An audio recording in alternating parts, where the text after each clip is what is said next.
Երբ հայկական ԱԱԶ-ի գաղտնի արխիվները բացվեցին 2017 թվականին, հետաքննողները գտան մի փաստաթուղթ, որը երբեք չպետք է գոյություն ունենար։ Սա Գալուստ Սահակյանի անձնական գրասենյակից հանված թղթապանակ էր, կարմիր կնիքով եւ միայն ներքին օգտագործման համար մակագրությամբ։ Այդ թղթապանակում պահվում էին ֆինանսական փոխանցումների մանրամասն ցուցակներ, որոնք ցույց էին տալիս, թե ինչպես են պետական միջոցները վերածվել ընտանեկան կապիտալի։ Բայց ամենաանհանգստացնող մասը սա չէր։ Փաստաթղթի վերջին 3 էջերը պակասում էին, մաքուր կտրված, կարծես որևէ մեկը շտապ հեռացրել էր ամենակարևոր ապացույցները։ Ո՞վ էր վերցրել այդ էջերը։ Ինչ էր գրված այնտեղ, որ այդքան վտանգավոր էր նույնիսկ գաղտնի արխիվների համար։ Եվ ամենակարևորը, ինչու այդ փաստաթուղթը հայտնվեց հենց այն օրը, երբ Սահակյանի ազդեցությունը սկսեց տապալվել։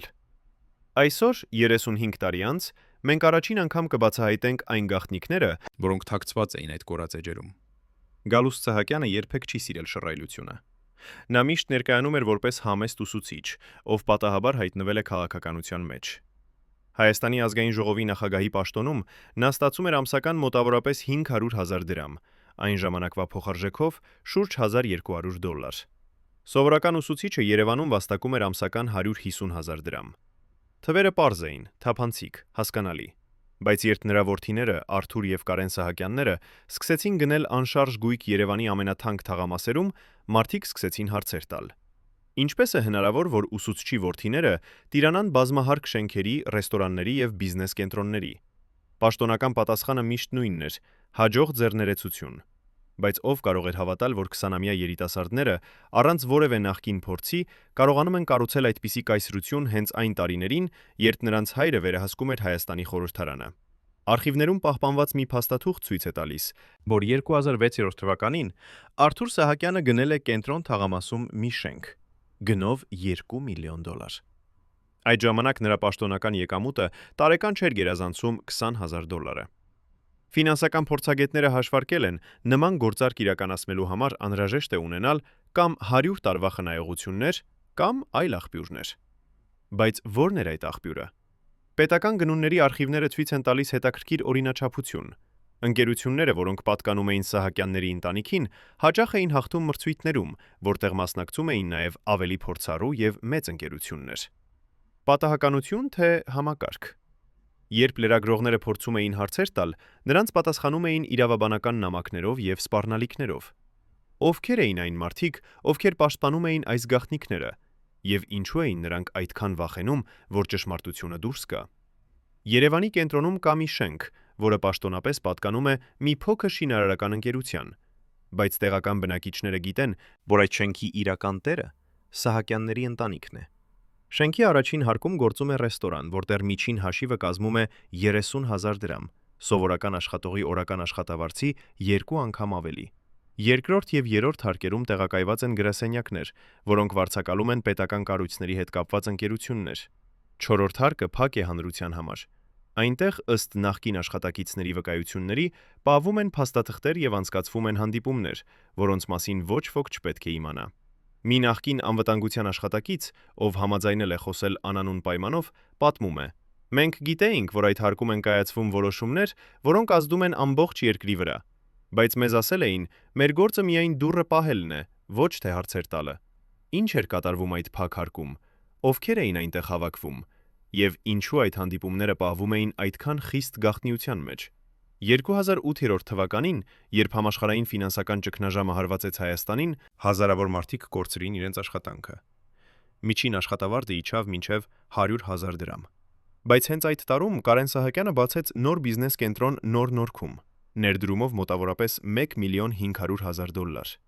Ֆինանսական վերլուծաբանները զարմացած էին, ինչպես է հնարավոր, որ ճգնաժամի ամենադժվար ժամանակներում, երբ նույնիսկ խոշոր ընկերությունները սնանկանում էին, մի երիտասարդ ձեռներեց կարողանում է ներդնել այդքան մեծ գումար։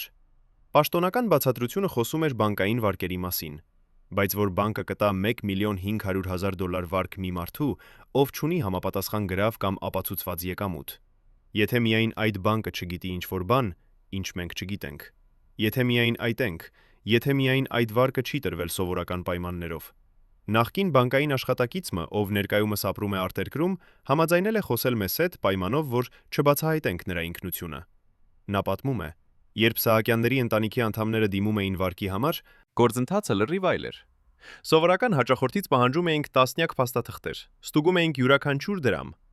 Բայց երբ գալիս էր Սահակյանների մարդը, մենք ստանում էինք հեռախոսազանգ վերևից. «Արագացրեք գործընթացը, մի շատ հարցեր տվեք»։ Մենք հասկանում էինք, որ սա ոչ թե սովորական վարկ է, այլ քաղաքական որոշում։ Այս վկայությունը բացահայտում է ամբողջ համակարգի էությունը։ Սա ոչ թե պարզապես կոռուպցիա էր, այլ ամբողջական մեխանիզմ, որտեղ յուրաքանչյուր օղակ գիտեր իր դերը։ Բանկերը տրամադրում էին վարկեր առանց իրական ապահովության, պետական կառույցները տրամադրում էին պայմանագրեր առանց իրական մրցույթի, եւ ամեն ինչ աշխատում էր հարթ, քանի դեռ Գալուստ Սահակյանը նստած էր իր աթոռին ազգային ժողովում։ Բայց ամենահետաքրքիրը սկսվում է, երբ մենք հետևում ենք փողերի հետքին։ Արխիվային փաստաթղթերը ցույց են տալիս, որ Սահակյանների ընտանիքի ընկերությունները ստացել են պետական պատվերներ ընդհանուր արժեքով ավելի քան $10 միլիոն 2005-ից մինչև 2012 թվականները։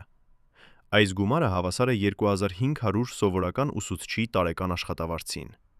Պատկերացրեք,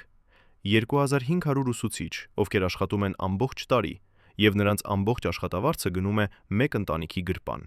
Սա ոչ թե պարզապես անարդարություն է, սա համակարգված թալան է, եւ ամենավատը, սա արվում էր լրիվ օրինական տեսքով։ Պայմանագրերը ստորագրված էին, մրցույթները անցկացված, փաստաթղթերը կարգին,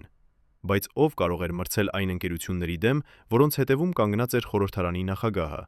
Մի նախկին պետական պաշտոնյա, ով աշխատել է գնումների բաժնում, պատմում է. «Մենք գիտեինք, թե որ ընկերություններն են կապված Սահակյանների հետ, եւ մենք նաեւ գիտեինք, որ եթե այդ ընկերություններից մեկը մասնակցում է մրցույթին, ապա արդյունքը նախապես հայտնի է։ Մի անգամ փորձեցի առարկել, ասացի, որ կա ավելի լավ առաջարկ ուրիշ ընկերությունից։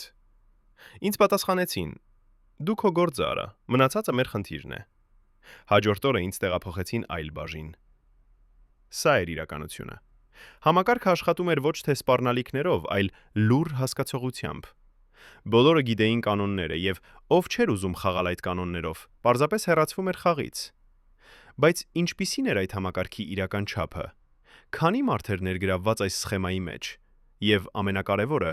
ուր էր գնում այդ ամբողջ փողը։ Երբ մենք սկսեցինք հետազոտել Սահակյանների ընտանեկան ակտիվները, բացահայտեցինք մի ցանց, որը տարածուզվում էր ամբողջ Երևանով։ Անշարժ գույք կենտրոնում, Արաբկիրում, Նոր Նորքում։ Բիզնես կենտրոններ, ռեստորաններ, առևտրի տարածքներ։ Ընդհանուր գնահատված արժեքը գերազանցում էր $15 միլիոն։ Բայց ամենահետաքրքիրը սա չէր։ Այս ակտիվների մեծ մասը ձևակերպված էր ոչ թե Սահակյանների անունով, այլ նրանց հարազատների, ընկերների եւ գործընկերների անուններով։ Սա դասական սխեման է։ Իրական տերը թաքնված է տասնյակ միջանկյալ անձանց հետևում։ Փաստաթղթերի վրա ամեն ինչ մաքուր է, բայց իրականում ամբողջ կառուցվածքը վերահսկվում է մեկ ընտանիքի կողմից։ Ֆինանսական հետաքննողները անվանում են սա կորպորատիվ վարագույր, երբ իրական սեփականատերը թաքնված է իրավաբանական կառույցների շերտերի հետևում։ Բայց թող վերադառնանք 2006 թվականին։ Այդ տարում Հայաստանի պետական բյուջեն կազմում էր մոտավորապես $1 միլիարդ։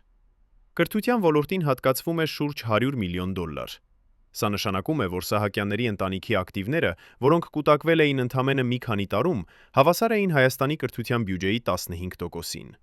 Պատկերացրեք, մեկ ընտանիք, որի պաշտոնական եկամուտը տարեկան չի գերազանցում $20,000, տիրանում է այնքան հարստության, որը կարող էր կառուցել 100 նոր դպրոց կամ վերանորոգել 1000 հին դպրոց։ Սա ոչ թե պարզապես անհավասարություն է, սա ամբողջ երկրի ապագայի գողություն է։ Եվ ամենավատը, սա արվում էր այն մարդկանց կողմից, ովքեր երդվել էին ծառայել ժողովրդին։ Մի նախկին խորհրդարանական падգամավոր, ով ներկայումս ապրում է արտասահմանում, համաձայնել է տալ իր առաջին հարցազրույցը 35 տարում։ Նա պատմում է. «Երբ ես առաջին անգամ ընտրվեցի խորհրդարան, մտածում էի, որ կարող եմ փոփոխություններ անել, բայց շատ արագ հասկացա, որ իրական ուժը ոչ թե մեր ձեռքում է։ Գալուստ Սահակյանը վերահսկում էր ամեն ինչ, օրակարգից մինչև քվեարկության արդյունքները։ Նա չէր սպառնում, չէր բարձրաձայնում, նա պարզապես հանգիստ ասում էր. այսպես է ավելի լավ, եւ բոլորը հասկանում էին, որ այլ տարբերակ չկա։ Այս վկայությունը բացահայտում է Սահակյանի իրական ուժի բնույթը։ Սա ոչ թե բռնություն էր, այլ ավելի վտանգավոր բան, համակարգված վերահսկողություն, որտեղ յուրաքանչյուր մարդ գիտեր իր տեղը եւ չէր համարձակվում դուրս գալ սահմաններից։ Բայց ինչպես էր Սահակյանը կառուցել այդ համակարգը։ Ինչպես էր նա վերածել Հայաստանի խորհրդարանը մի մեխանիզմի, որ աշխատում էր նրա ընտանիքի շահերի համար։ պատասխանը գտնվում է նրա անցյալում։ Գալուստ Սահակյանը սկսել է իր կարիերան որպես պատմության ուսուցիչ Գյումրիում։ Նա եղել է խելացի, հաշվարկված, համբերատար։ Երբ Խորհրդային Միությունը փլուզվեց, նա հասկացավ, որ սկսվում է նոր դարաշրջան, որտեղ իշխանությունը կպատկանի նրանց, ովքեր կարողանան արագ հարմարվել։ Նա միացավ Հանրապետական կուսակցությանը դեռ դրա ստեղծման առաջին օրերից։ Նա չէր փնտրում լուսարձակների ի տակ լինել, նա կառուցում էր կապեր, ստեղծում էր դաշինքներ, հավաքում էր տեղեկություններ։ Եվ երբ եկավ ժամանակը, նա արդեն ուներ այն ամենը, ինչ անհրաժեշտ էր՝ կապեր, գիտելիքներ եւ ամենակարևորը՝ մարդկանց, ովքեր պարտական էին նրան։ 2005 թվականին, երբ Սահակյանը դարձավ ազգային ժողովի նախագահ, նա արդեն ուներ հստակ պլան։ Նա գիտեր, որ իշխանությունը ժամանակավոր է եւ պետք է օգտագործել այն առավելագույնը։ Նրա ռազմավարությունը պարզ էր՝ վերահսկել օրենսդրական գործընթացը, ապահովել, որ օրենքները ընդունվեն այնպես, ինչպես նա ուզում է, եւ միաժամանակ կառուցել ֆինանսական կայսրություն, որը կմնա նույնիսկ այն դեպքում, եթե նա կորցնի իր պաշտոնը։ Եվ նա հաջողեց։ 10 տարվա ընթացքում նա վերածեց իր ընտանիքը Հայաստանի ամենահարուստ ընտանիքներից մեկի։ Բայց ինչպիսին էր այդ հաջողության իրական գինը։ Քանի մարդ տուժեց այդ ճանապարհին։ Եվ ինչպես էր Սահակյանը կարողանում քնել գիշերները, գիտենալով, որ նրա հարստությունը կառուցված է ուրիշների աղքատության վրա։ Նախկին գործընկերներից մեկը, ով խնդրել է չբացահայտել իր անունը, պատմում է. Գալուստը երբեք չի խոսել իր հույզերի մասին։ Նա միշտ մնում էր հանգիստ, վերահսկված։ Բայց մի անգամ, երբ մենք մենակ էինք, նա ասաց ինձ. «Այս երկրում, եթե դու ուժեղ չես, ապա դու զոհ ես։ Ես ընտրել եմ լինել ուժեղ»։ Այդ խոսքերը ցույց են տալիս նրա աշխարհայացքը։ Նրա համար քաղաքականությունը նպայքար էր, որտեղ կան միայն հաղթողներ եւ պարտվողներ, եւ նա որոշել էր լինել հաղթող, անկախ գնից։ Այս փիլիսոփայությունը բացատրում է ամեն ինչ։ Սահակյանի համար կոռուպցիան ոչ թե մեղք էր, այլ գործիք։ Նա չէր տեսնում իր գործողություններում ոչինչ սխալ, որովհետև նրա համար սա էր իրականության կանոնը։ Բայց թող խոսենք կոնկրետ թվերի մասին։ 2008 թվականին Արթուր Սահակյանի ընկերությունը ստացավ պետական պատվեր՝ կառուցել ճանապարհ Երևան-Գյումրի ուղղությամբ։ Պայմանագրի արժեքը կազմում էր $3 միլիոն։ Աշխատանքները պետք է ավարտվեին 6 ամսում, բայց 10 ամիս անց ճանապարհը դեռ չէր պատրաստ, եւ պետությունը տրամադրեց լրացուցիչ $1 միլիոն անկանխատեսելի ծախսերի համար։ Ընդհանուր գումարը հասավ $4 միլիոն։ Երբ ճանապարհը վերջապես պատրաստ եղավ, անկախ փորձագետները գնահատեցին, որ իրական արժեքը չպետք է գերազանցեր $2 միլիոն։ Ուր գնաց մնացած $2 միլիոնը։ Պաշտոնական պատասխան երբեք չտրվեց, բայց տեղական բնակիչները պատմում են, որ նույն ժամանակահատվածում Արթուր Սահակյանը գնեց նոր վիլլա Ծաղկաձորում, գնահատված արժեքով $1,800,000։ Սա էր համակարգը։ Պետական պատվերներ, որոնք տրվում էին ուռճացված գներով, աշխատանքներ, որոնք երբեք չէին ավարտվում ժամանակին։ Լրացուցիչ ֆինանսավորում, որը հայտնվում էր առանց իրական հիմնավորման։ Եվ վերջում, փողը, որը պետք է գնար երկրի զարգացմանը, հայտնվում էր մասնավոր գրպաններում։ Բայց ամենավատը սա չէր։ Ամենավատը սա էր, որ ամբողջ համակարգը աշխատում էր բոլորի աչքի առաջ, եւ ոչ ոք չէր կարող կամ չէր ուզում դա կանգնեցնել։ Լրագրողները, ովքեր փորձում էին գրել այս մասին, ստանում էին սպառնալիքներ։ Քաղաքացիական ակտիվիստները, ովքեր բողոքում էին, ձերբակալվում էին։ Եվ համակարգը շարունակում էր աշխատել օր-օրի, տարի տարուց։ Մի նախկին լրագրող, ով ներկայումս ապրում է Եվրոպայում, պատմում է. 2010 թվականին ես պատրաստեցի հետազոտություն Սահակյանների ընտանեկան բիզնեսի մասին։ Ես հավաքել էի փաստաթղթեր, վկայություններ, ֆինանսական տվյալներ։ Բայց երբ ես ներկայացրի նյութը իմ խմբագրին, նա ասաց. «Սա չի հրապարակվելու, մենք չենք կարող թույլ տալ»։ Ես հարցրի. «Ինչու»։ Նա պատասխանեց. «Որովհետև մեր թերթը ստանում է պետական գովազդ, եւ եթե մենք հրապարակենք սա, մենք կորցնենք այդ եկամուտը»։ Այդ օրը ես հասկացա, որ համակարգը վերահսկում է ոչ միայն քաղաքականությունը, այլև լրատվամիջոցները։ Սա էր Սահակյանի իրական ուժը։ Նա վերահսկում էր ոչ միայն խորհրդարանը, այլև տեղեկատվական դաշտը։ Նա գիտեր, որ իշխանությունը պահպանելու համար բավական չէ ունենալ ձայների մեծամասնություն։ Պետք է նաև վերահսկել այն, ինչ մարդիկ տեսնում եւ լսում են։ Բայց ամենահետաքրքիրը սկսվում է, երբ մենք նայում ենք միջազգային կապերին։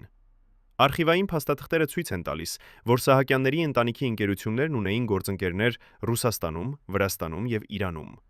Այս կապերը թույլ էին տալիս նրանց իրականացնել գործարքներ, որոնք սովորական բիզնեսմենների համար անհասանելի էին։ Օրինակ 2009 թվականին Կարեն Սահակյանի ընկերությունը ստացավ բացառիկ իրավունք ներմուծել որոշակի ապրանքներ Իրանից։ Այս մենաշնորհը բերեց տարեկան շուրջ $2 միլիոն շահույթ։ Բայց ինչպես էր մի երիտասարդ, անփորձ բիզնեսմենը ստացել այդպիսի բացառիկ իրավունք։ Պատասխանը պարզ է։ Նրա հայրը բվերահսկում էր խորհրդարանը, որը հաստատում էր միջազգային պայմանագրերը։ Այս միջազգային կապերը ոչ միայն բերում էին եկամուտ, այլև ապահովում էին անվտանգություն։ Եթե Սահակյանների դեմ սկսվեր հետաքննություն Հայաստանում, նրանք միշտ կարող էին փախչել արտերկիր, որտեղ նրանց սպասում էին բարեկամներ եւ գործընկերներ։ Սա էր նրանց ապահովագրությունը, միջազգային ցանց, որը պաշտպանում էր նրանց ցանկացած վտանգից։ Բայց այս ցանցը ստեղծելու համար անհրաժեշտ էր ոչ միայն փող, այլև քաղաքական ազդեցություն, եւ Գալուստ Սահակյանն ուներ երկուսն էլ։ Նա օգտագործում էր իր պաշտոնը, բացելու դռներ, որոնք փակ էին սովորական մահկանացուների համար։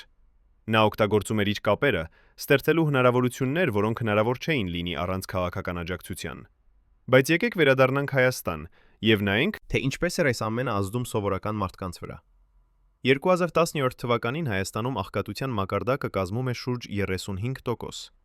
Սա նշանակում է, որ յուրաքանչյուր երրորդ հայ ապրում էր աղքատության գծից ներքև։ Միաժամանակ Սահակյանների ընտանիքը կուտակում էր միլիոններ։ Սա ոչ թե պարզապես վիճակագրություն է, սա մարդկային ողբերգություն է։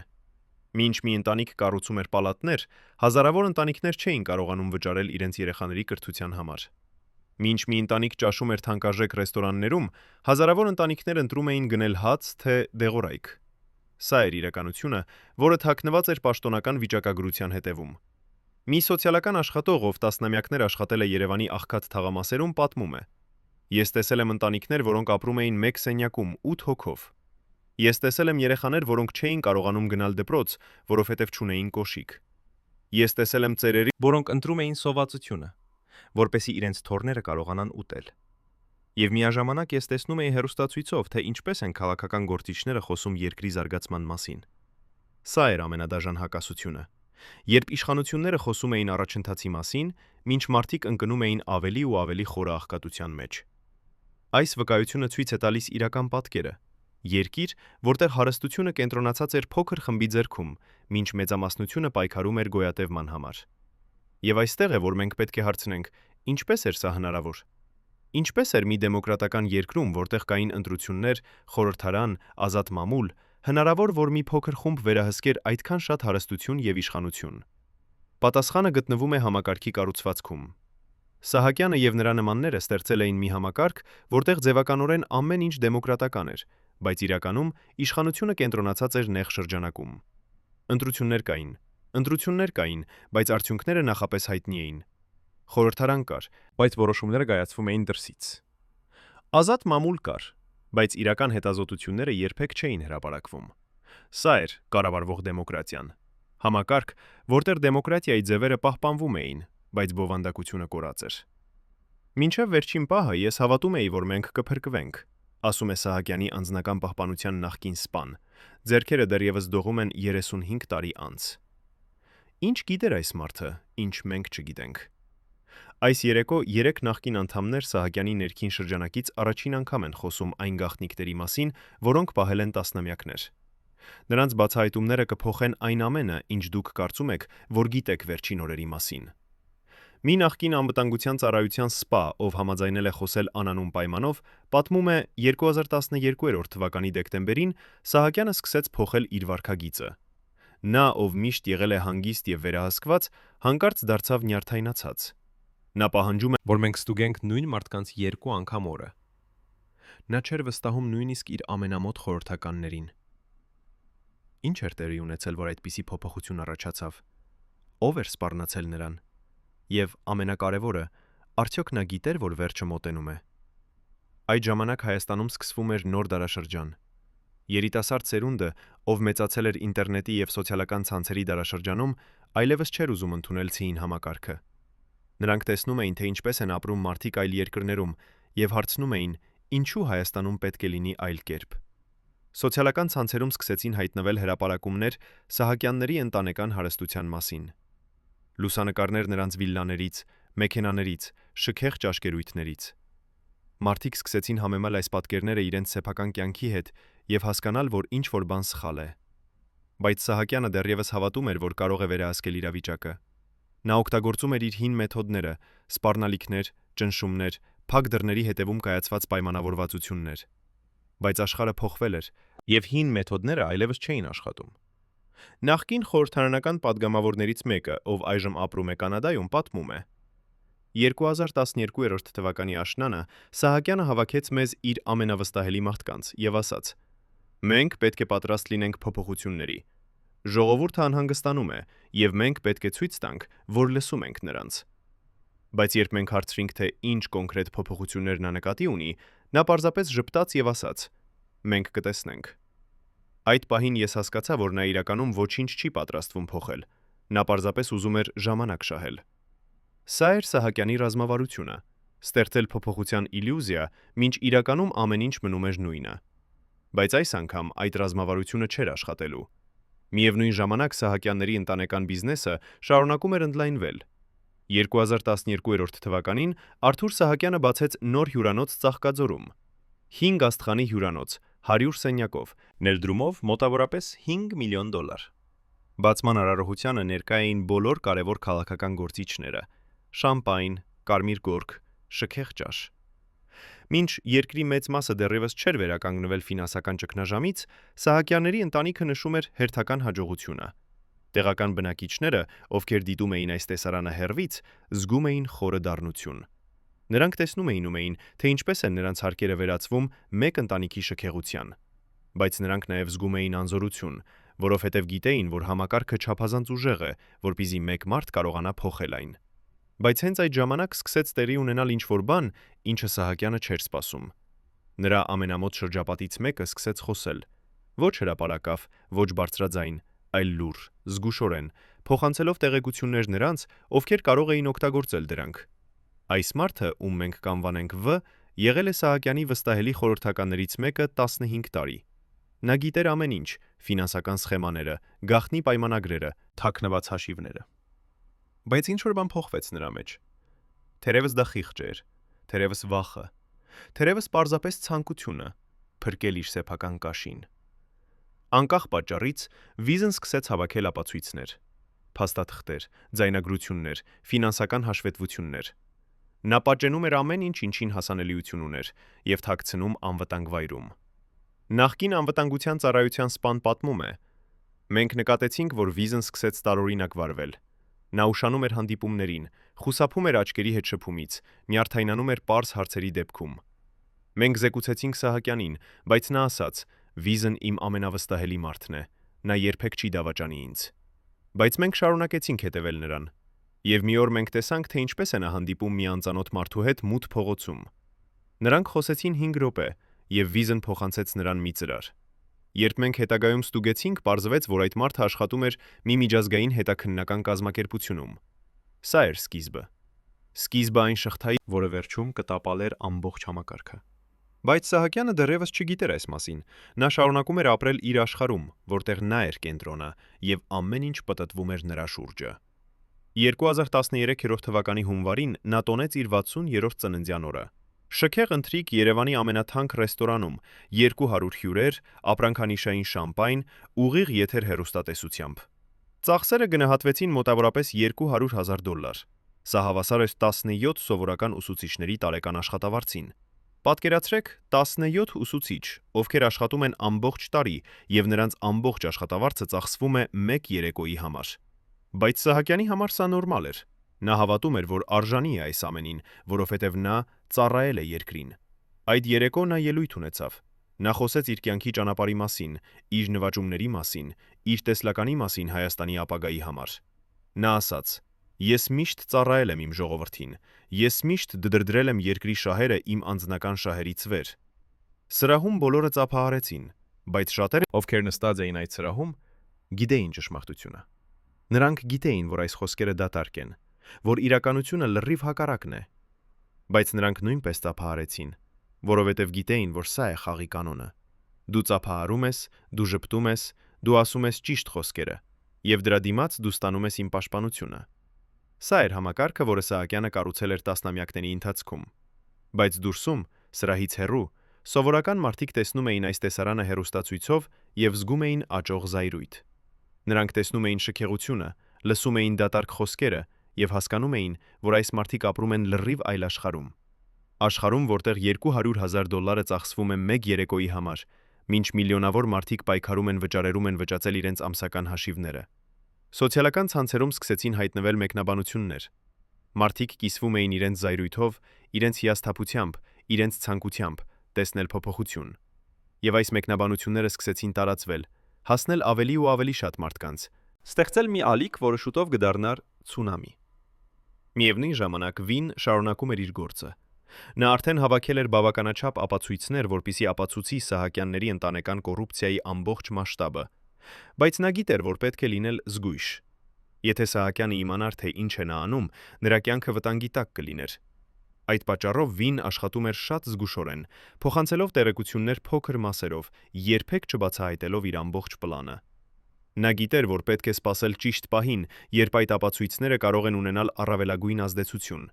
եւ այդ պահը մոտենում էր։ 2013 թվականի գարնանը Հայաստանում սկսվեցին բողոքի ակցիաներ։ Սկզբում դրանք փոքր էին, մի քանի տասնյակ մարդ, ովքեր հավաքվում էին Ազատության հրապարակում եւ պահանջում էին սոցիալական արդարություն։ Բայց աստիճանաբար այդ ակցիաները մեծանում էին, ավելի ու ավելի շատ մարդիկ միանում էին, բերելով իրենց զայրույթը, իրենց հուսահատությունը, իրենց պահանջները փոփոխության համար։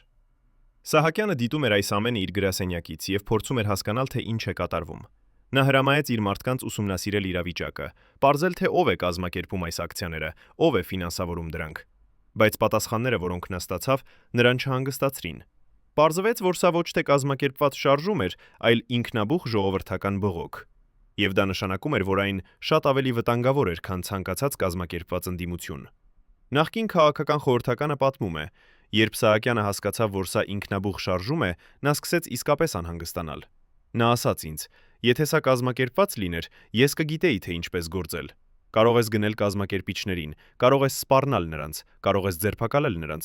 ձերբակալել նրանց, բայց ինչպես կարող ես կանգնեցնել հազարավոր մարդկանց, ովքեր պարզապես դուրս են եկել փողոց, որովհետև հոգնել են»։ Այդ պահին ես հասկացա, որ նա սկսում է կորցնել վերահսկողությունը։ Սա էր սկիզբը։ Սկիզբը այն գործընթացի, որը վերջում կտապալեր Սահակյանի իշխանությունը։ Բայց նա դեռևս չգիտեր, թե որքան արագ է այդ ամենը տեղի ունենալու։ Արդյոք Սահակյանը կարող էր կանխել այն, ինչ գալիս էր։ Արդյոք նա կարող էր փոխել իր վարքագիծը, լսել ժողովրդի ձայնը, իրականացնել իրական բարեփոխումներ։ Թե արդեն ուշ էր, եւ համակարգը, որը նա կառուցել էր, դատապարտված էր փլուզման։ Երբ Սահակյանի անձնական բժիշկը մուտք գործեց գաղտնի արխիվ 2016 թվականին, նա գտավ մի փաստաթուղթ, որը փոխեց ամեն ինչ։ Բժշկական քարտ, դեղին թղթի վրա, հին ձեռագրով, որը նկարագրում էր Սահակյանի իրական առողջական վիճակը։ Այդ քարտում գրված էր ախտորոշում, որը Սահակյանը թաքցրել էր հայ ժողովրդից 20 տարի։ Բարձր ճնշում, սրտի անբավարարություն, դիաբետ, բոլորը լուրջ փուլերում։ Բայց ամենաանհանգստացնող մասը սա չէր։ Քարտի վերջին էջում բժիշկը գրել էր. «Հիվանդը մերժում է բուժումը։ Նա ասում է, որ չի կարող թույլ տալ, որ մարդիկ իմանան նրա թուլությունը»։ Ինչու էր Սահակյանը թաքցնում իր հիվանդությունը այդքան ջանասիրաբար։ Ինչ էր նա վախենում, որ մարդիկ կտեսնեին նրա մեջ, եթե իմանային ճշմարտությունը։ Եվ ինչպես էր այս գաղտնիքը ազդում նրա որոշումների վրա այն տարիներին, երբ նա վերահսկում էր Հայաստանի խորհրդարանը։ Այսօր, առաջին անգամ, մենք կբացահայտենք բժշկական գաղտնիքները, որոնք բացատրում են Սահակյանի վարքագծի շատ տարօրինակ կողմերը։ Նախկին անձնական բժիշկը, ով այժմ ապրում է Ռուսաստանում, համաձայնել է խոսել մեզ հետ, պայմանով, որ չբացահայտենք նրա ամբողջական ինքնությունը։ Նա պատմում է. «Առաջին անգամ, երբ ես զննեցի Սահակյանին 2005 թվականին, ես անմիջապես հասկացա, որ նրա առողջությունը շատ ավելի վատ է, քան նա ցույց էր տալիս։ Նրա ճնշումը կայուն էր 160-110 միավորի սահմաններում, վտանգավոր բարձր մակարդակ։ Նրա սիրտը աշխատում էր միայն 60% հզորությամբ։ Նրա արյան շաքարը անկանոն էր։ Ես ասացի նրան, որ նա պետք է անմիջապես սկսի բուժում, հակառակ դեպքում նրա կյանքը վտանգի տակ է։ Բայց նա նայեց ինձ եւ ասաց. «Բժիշկ, դուք չեք հասկանում։ Եթե մարդիկ իմանան, որ ես հիվանդ եմ, նրանք կմտածեն, որ ես թույլ եմ։ Եվ եթե նրանք մտածեն, որ ես թույլ եմ, ես կկորցնեմ ամեն ինչ»։ Հայց վկայությունը բացահայտում է Սահակյանի հոգեբանության խորը շերտը։ Նրա համար իշխանությունը ոչ միայն քաղաքական պաշտոն էր, այլ նաև անձնական ինքնության հիմքը։ Նա չէր կարող թույլ տալ ցույց տալ թուլություն, որովհետև դա նշանակում էր ընդունել, որ նա մահկանացու է։ որ նա կախված է ուրիշներից, որ նա ոչ թե ամենազոր է, այլ պարզապես մի հիվանդ ծեր մարդ։ Այդ պատճառով նա մերժեց բուժումը։ Նա շարունակեց աշխատել 16 ժամ օրը,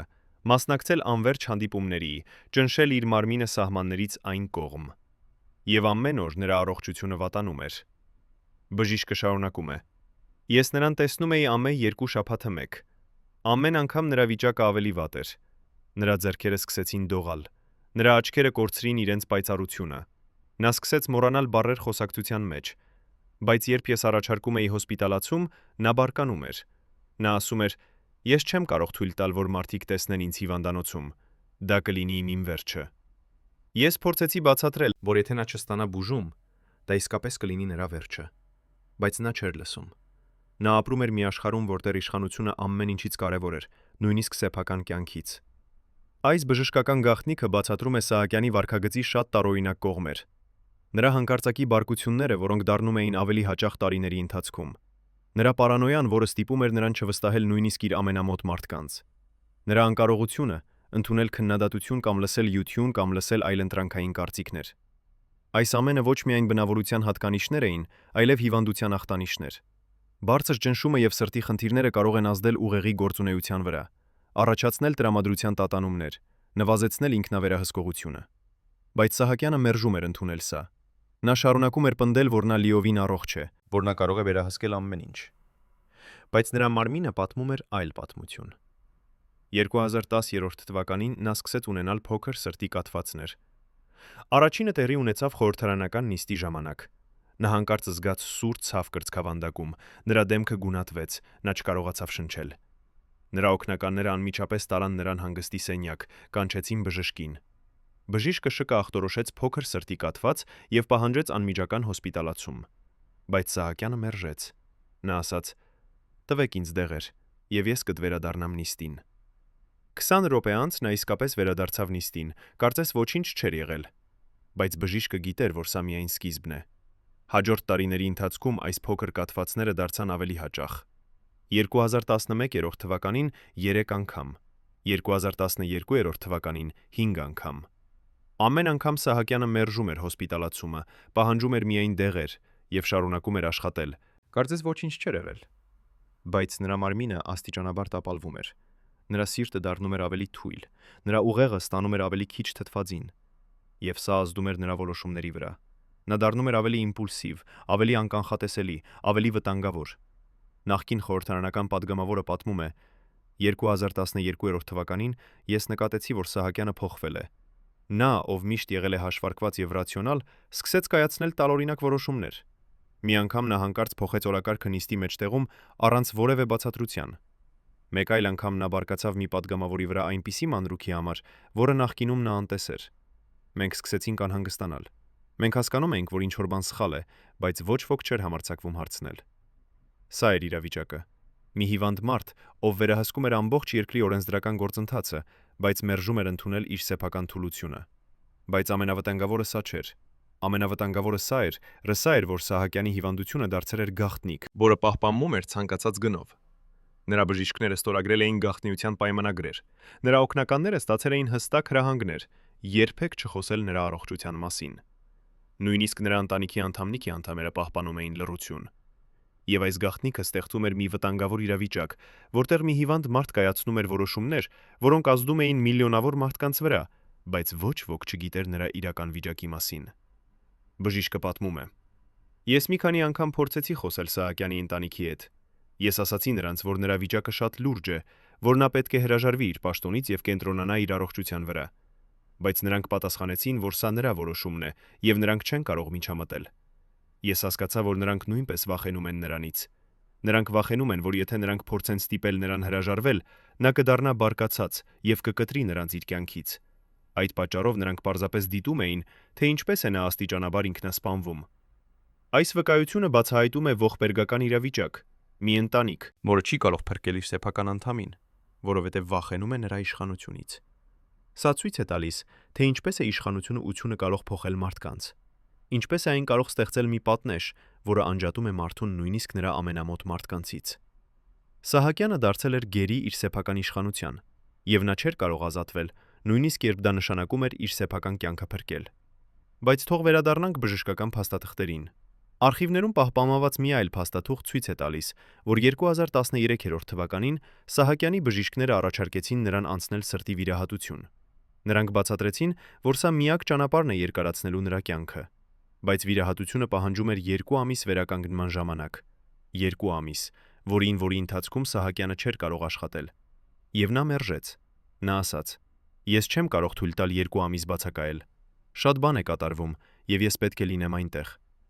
Բժիշկները փորձեցին համոզել նրան, բայց նա անսալի էր։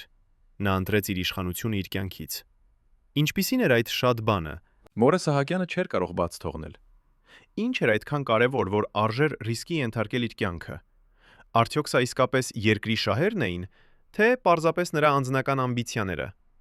Եվ ինչպես էր այս որոշումը ազդելու նրա ապագայի վրա։ Պատկերացրեք մի սև պայուսակ, լի ոսկե շիշերով եւ դոլարներով, շտապ բեռնված գաղտնի ինքնաթիռի մեջ 2013 թվականի դեկտեմբերի 21-ի գիշերը։ Այդ ինքնաթիռի օդաչուն դեռևս կենդանի է, եւ այսօր նա պնդում է, որ բեռը հասել է Շվեյցարիա։ Բայց պաշտոնական փաստաթղթերում այս հարստությունը գոյություն չունի։ Քանի տոննա ոսկի անհետացավ երկրի պահուստներից այդ գիշերը։ Եվ ով է այսօր տիրապետում Սահակյանի գաղտնի հաշիվների կոդերին։ Նախկին ֆինանսական խորհրդականը, ով այժմ ապրում է Գերմանիայում, համաձայնել է խոսել մեզ հետ, պայմանով, որ չբացահայտենք նրա ինքնությունը։ Նա պատմում է. «Յում է,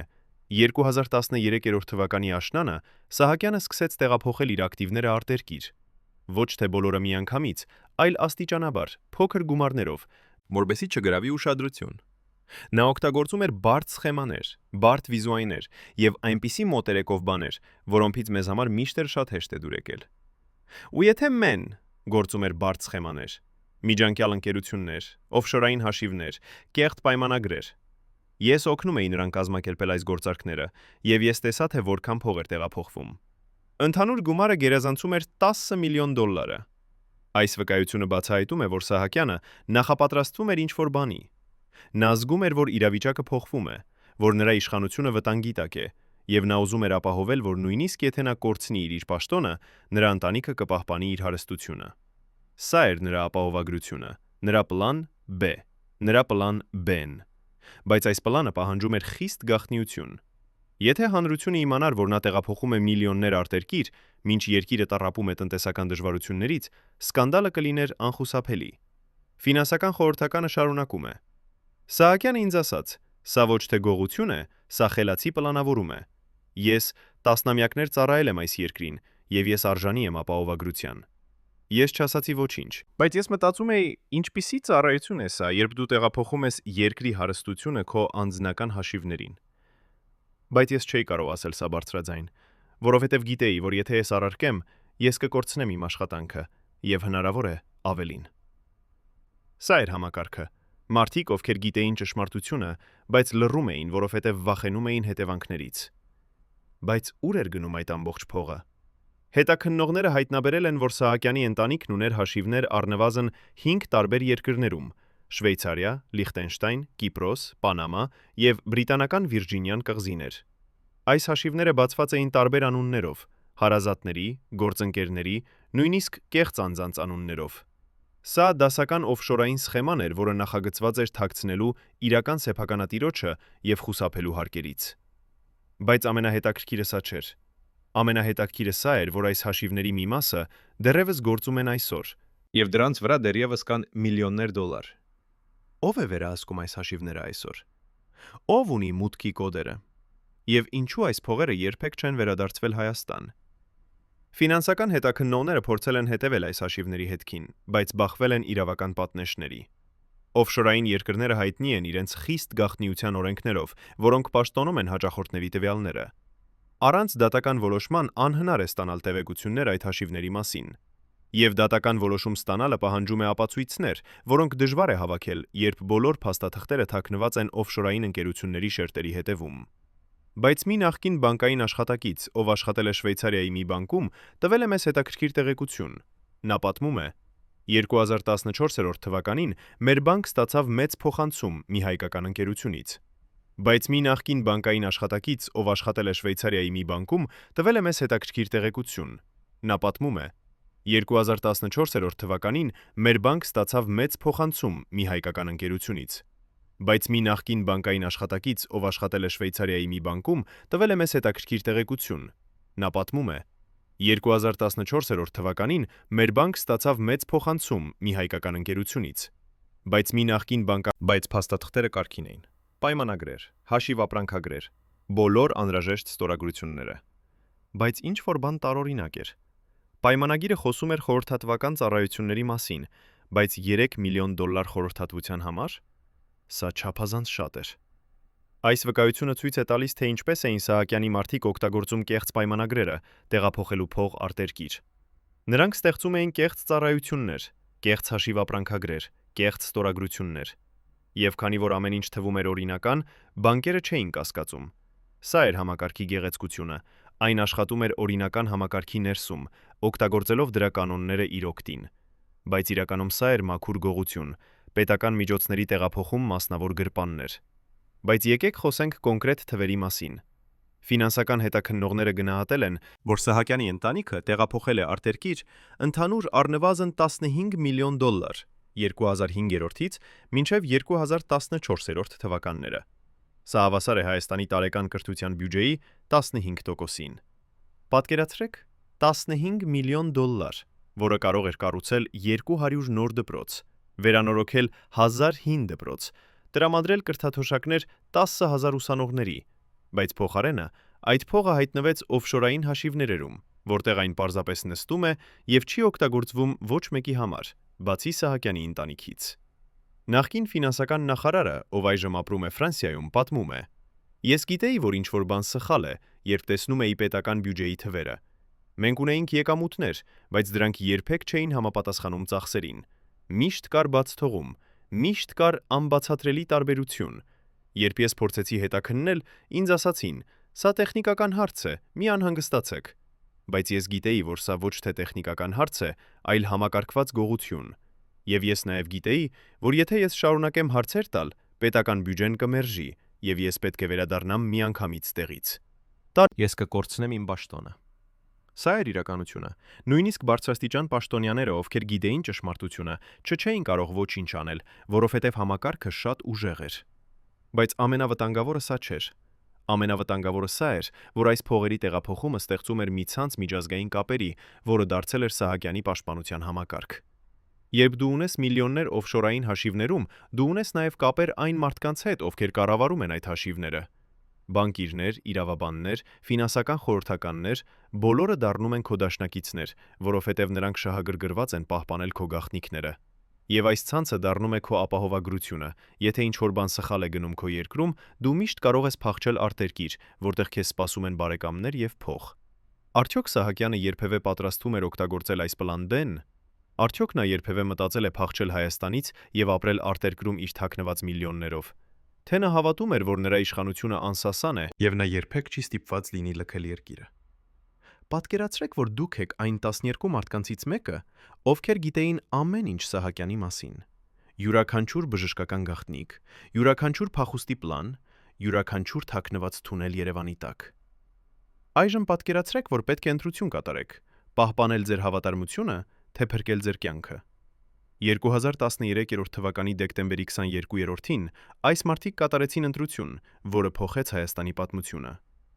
Ինչն ստիպեց նրանց դավաճանել իրենց գերագույն ղեկավարին։ Նախկին անվտանգության սպաներից մեկը, ով այժմ ապրում է Անվանազերծ, պատմում է. Մենք 12-ն էինք ներքին շրջանակը։ Մենք գիտեինք այն, ինչ նույնիսկ նրա ընտանիքը չգիտեր։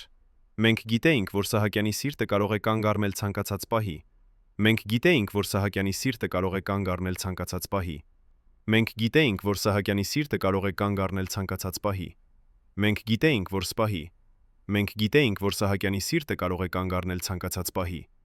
Մենք գիտեինք, որ Սահակյանի սիրտ էինք, որ Սահակյանի սիրտը կարող է կանգ առնել ցանկացած պահի։ Մենք գիտեինք, որ Սահակյանի սիրտը կարող է կանգ առնել ցանկացած պահի։ Մենք գիտեինք, որ Սահակյանի սիրտը կարող է կանգ առնել ցանկացած պահի։ Մենք գիտեինք, որ Սահակյանի սիրտը կարող է կանգ առնել ցանկացած պահի։ Մենք գիտեինք, որ Սահակյանի սիրտը կարող է եւ որ Սահակյանը յուրաքանչյուր ամիս մեկ անգամ անձամբ ստուգում էր այդ երթուղիները։ Այս 12 մարդիկ չէին պարզապես անվտանգության սպաներ։ Նրանք էին Սահակյանի կենսական ապահովագրությունը, նրա վերջին պաշտպանական գիծը։ Յուրաքանչյուրը ընտրված էր անձամբ, ստուգված էր տասնամյակների ընթացքում, վարձատրվում էր 2 անգամ ավելի, քան սովորական սպաները։ Բայց 2013 թվականի աշնանը ինչ-որ բան փոխվեց։ Սպան շարունակում է. Մենք սկսեցինք նկատել, որ Սահակյանը կորցնում է իր վերահսկողությունը։ Նա մոռանում էր մեր անունները, շփոթում էր հրամանները, երբեմն խոսում էր մարդկանց հետ, ովքեր սենյակում չկային։ Մենք հասկացանք, որ նրա առողջությունը շատ ավելի վատ է, քան մենք կարծում էինք։ Եվ մենք նաև հասկացանք, որ եթե նա փլուզվի, մենք բոլորս կընկնենք նրա հետ։ Բայց ամենավտանգավոր բացահայտումը եկավ 2013 թվականի նոյեմբերին։ 12 սպաներից մեկը պատահաբար լսեց Սահակյանի հեռախոսազրույցը։ Սպան պատմում է. Ես պահպանում էի դուռը նրա գրասենյակի դիմաց, երբ լսեցի, Որ նա բարձրաձայնում է։ Սա տարօրինակ էր, որովհետև Սահակյանը երբեք չէր բարձրաձայնում հեռախոսով։ Ես մոտեցա դռանը եւ լսեցի, թե ինչպես է նա ասում. Ես չեմ հեռանալու։ Սա իմ երկիրն է, իմ իշխանությունն է։ Եթե նրանք ուզում են ինձ հեռացնել, նրանք պետք է անցնեն իմ դիակի վրայով։ Այդ պահին ես հասկացա, որ Սահակյանը պատրաստվում է պայքարի, որը նա չի կարող հաղթել։ Եվ ես նաև հասկացա, որ եթե ես մնամ նրա կողքին, ես կկորցնեմ ամեն ինչ։ Հաջորդ օրը այդ սպան գաղթի հանդիպում ունեցավ մյուս 11 սպաների հետ։ Նրանք հավաքվեցին մի անվտանգ տանը Երևանի արվարձաններում, որտեղ ոչ ոք չէր կարող լսել նրանց։ Սպան պատմում է. Սպենք խոսեցինք 3 ժամ։ Յուրաքանչյուրս կիսվեց այն, ինչ տեսել էր, լսել էր, զգացել էր։ Եվ մենք բոլորս եկանք նույն եզրակացության. Սահակյանը տապալվելու է, եւ եթե մենք չանջատվենք նրանից հիմա, մենք տապալվելու ենք նրա հետ։ Բայց մենք նաև գիտեինք, որ պարզապես հեռանալը բավական չէ։ Մենք պետք է ապահովենք, որ երբ Սահակյանը ընկնի, մենք չենք ընկնի նրա հետ։ Եվ դա նշանակում էր, որ մենք պետք է համագործակցենք նրանց հետ, ովքեր գալիս էին նրան տապալելու։ Սա էր 12-ի որոշումը։ Նրանք չէին պարզապես լքելու Սահակյանին։ Նրանք պատրաստվում էին դավաճանել նրան, փոխանցել տեղեկություններ նրա թշնամիներին, օգնել տապալել այն համակարգը, որը նրանք պաշտպանել էին տասնամյակներ։ Բայց ով էին այն մարդիկ, որոնց հետ նրանք պատրաստվում էին համագործակցել։ Ով էր այդքան ուժեղ, որ կարողանար տապալել Սահակյանին։ Եվ ինչպես էին 12 սպաները պատրաստվում կապ հաստատել նրանց հետ առանց Սահակյանի իմանալու։ Պատասխանը եկավ անսպասելի աղբյուրից։ 2013 թվականի դեկտեմբերի սկզբին 12 սպաներից մեկը ստացավ գաղտնի հաղորդագրություն։ Հաղորդագրությունը եկավ անծանոթ համարից եւ պարունակում էր միայն 3 բառ. Մենք գիտենք ամեն ինչ։ Սպան պատմում է. Ես սարսափեցի։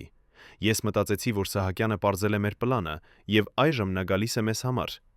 Բայց հաջորդ հաղորդագրությունը ասաց. մենք չենք Սահակյանի մարդիկ։ Մենք նրանք ենք, ովքեր գալիս են նրան տապալելու։ Եվ մենք ուզում ենք ձեր օգնությունը։ Այդ պահին ես հասկացա, որ մենք այլևս միայնակ չենք։ Կային ուրիշներ, ովքեր նույնպես պատրաստում էին Սահակյանի դեմ։ Հաջորդ 2 շաբաթվա ընթացքում 12 սպաները գաղտնի հանդիպումներ ունեցան այդ անծանոթ մարդկանց հետ։ Նրանք երբեք չտեսան նրանց դեմքերը, երբեք չիմացան նրանց իրական անունները, բայց նրանք փոխանցեցին ամեն ինչ, ինչ գիտեին՝ Սահակյանի առողջական վիճակը, փախուստի պլանները, թաքնված թունելները, գաղտնի հաշիվները։ Սպան պատմում է. Մենք տվեցինք նրանց քարտեզներ, կոդեր, անուններ։ Մենք տվեցինք նրանց ամեն ինչ, ինչ անհրաժեշտ էր Սահակյանին ամբողջությամբ անզեն թողնելու համար։ Եվ դրա դիմաց նրանք խոստացան, որ երբ Սահակյանը ընկնի, մենք կպաշտպանվենք։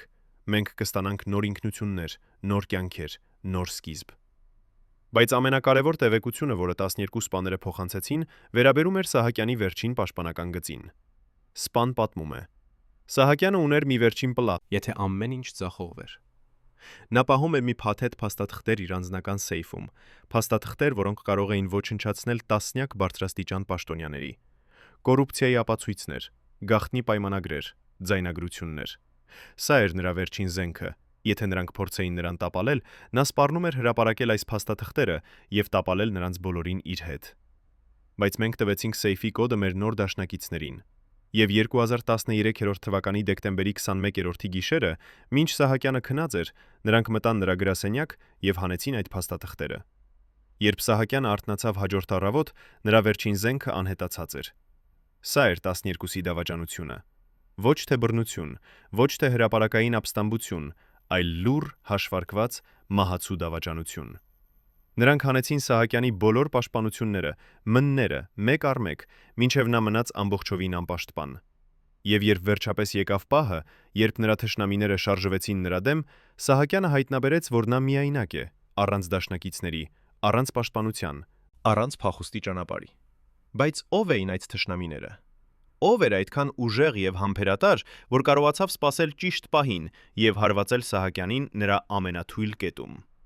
Անվտանգության ծառայության արխիվները պահպանում են փաստաթղթեր, որոնք երբեք չպետք է գոյություն ունենային։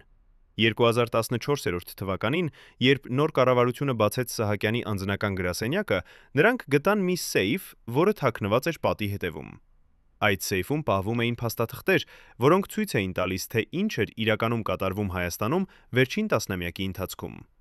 Ֆինանսական փոխանցումներ, որոնք երբեք չհայտնվեցին պաշտոնական հաշվետվություններում։ Գաղտնի պայմանագրեր, որոնք տրամադրում էին բացառիկ իրավունքներ Սահակյանի ընտանիքին։ Ձայնագրություններ հեռախոսազրույցների, որտեղ Սահակյանը բաժանում էր պետական պայմանագրերը իր մարդկանց միջև։ Բայց ամենաշոկային փաստաթուղթը վերաբերում էր ոչնչացված ապացույցներին։ Նախկին արխիվային աշխատակիցը պատմում է. Երբ մենք բացեցինք սեյֆը, մենք գտանք ցուցակ 2 էջ երկարությամբ։ Այդ ցուցակում թվարկված էին փաստաթղթեր, որոնք ոչնչացվել էին 2013 թվականի դեկտեմբերին։ Բանկային հաշվետվություններ, պայմանագրեր, նամակագրություններ, ամեն ինչ, որը կարող էր ապացուցել Սահակյանի կոռուպցիան։ Բայց ամենահետաքրքիրը սա չէր։ Ամենահետաքրքիրը սա էր, որ ցուցակի վերջում գրված էր. ոչնչացվել է վ.վի. հրամանով։ Այսինքն, Սահակյանի ամենավստահելի խորհրդականը, այն մարդը, ում նա վստահում էր ավելի քան ցանկացած ուրիշի, եղել է նա, ով ոչնչացրել էր ապացույցները։ Բայց ինչու էր V-ն ոչնչացրել այդ փաստաթղթերը։ Արդյոք նա փորձում էր պաշտպանել Սահակյանին, թե ինքն իրեն։ Պատասխանը գտնվում է մեկ այլ փաստաթղթում, որը հայտնաբերվեց նույն սեյֆում։ Արխիվային աշխատակիցը շարունակում է. Մենք գտանք մի նամակ, որը V-ն գրել էր Սահակյանին 2013 թվականի նոյեմբերին։ Այդ նամակում V-ն բացատրում էր, որ նա ոչնչացրել է փաստաթղթերը, որովհետև դրանք շատ վտանգավոր էին։ Նա գրում էր. Եթե այս փաստաթղթերը երբևէ հրապարակվեն, մենք բոլորս կավարտենք բանտում։ Ես ոչնչացրի դրանք ձեր պաշտպանության համար։ Բայց մենք հասկացանք, որ սա սուտ էր։ V-ն ոչնչացրել էր փաստաթղթերը ոչ թե Սահակյանի պաշտպանության համար, այլ որպեսզի ապացույցներ չմնան իր սեփական ներգրավվածության մասին։ Սա էր V-ի իրական դավաճանությունը։ Նա ոչ միայն փոխանցում էր տեղեկություններ Սահակյանի թշնամիներին, այլև ոչնչացնում է մեր ապացույցները, որոնք կարող էին կապել նրան Սահակյանի հանցագործություններին։ Նա պատրաստում էր իր փախուստի ճանապարհը, ապահովելով, որ երբ Սահակյանը ընկնի, նա ինքը կմնա մաքուր։ Բայց V-ն չգիտեր, որ Սահակյանը կասկածում էր նրան։ Արխիվային աշխատակիցը պատմում է. Մենք գտանք մեկ այլ փաստաթուղթ՝ Սահակյանի անձնական նշումներ։ Այդ նշումներում նա գրել էր. V-ն վարվում է տարօրինակ։ Նա խուսափում է իմ հայացքից, նյարդայնանում է պարզ հարցերի դեպքում։ Ես կասկածում եմ, որ նա ինչ-որ բան թաքցնում է ինձնից։ Պետք է հետևել նրան։ Սա ցույց է տալիս, որ Սահակյանը սկսել էր հասկանալ, որ ինչ-որ բան սխալ է։ Բայց արդեն ուշ էր։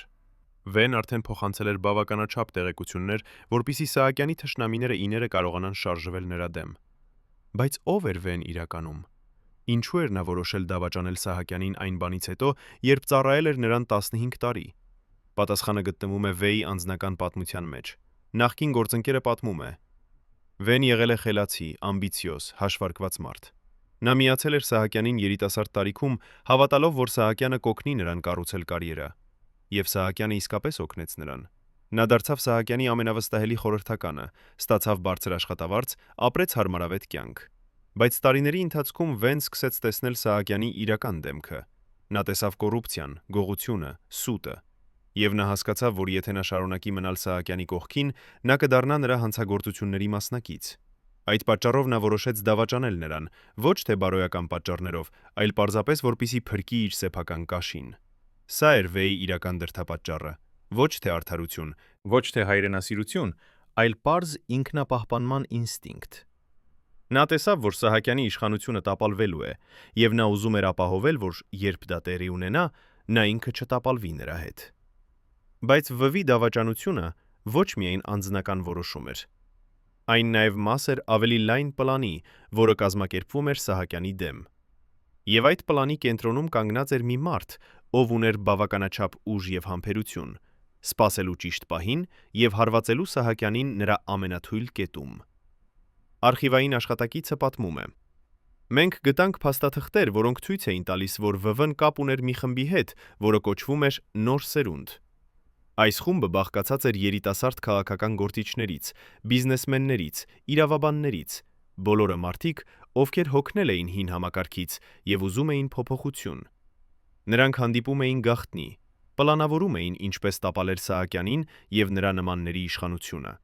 Եվ ՎՎ-ն եղել է նրանց ներսից մարդը, նրանց աղբյուրը, նրանց աչքերն ու ականջները Սահակյանի գրասենյակում։ Սա է ճշմարտությունը։ Սահակյանի տապալումը ոչ թե պատահական իրադարձություն էր, այլ հաշվարկված պլան, որը կազմակերպվել էր ամիսներ, հնարավոր է տարիներ առաջ։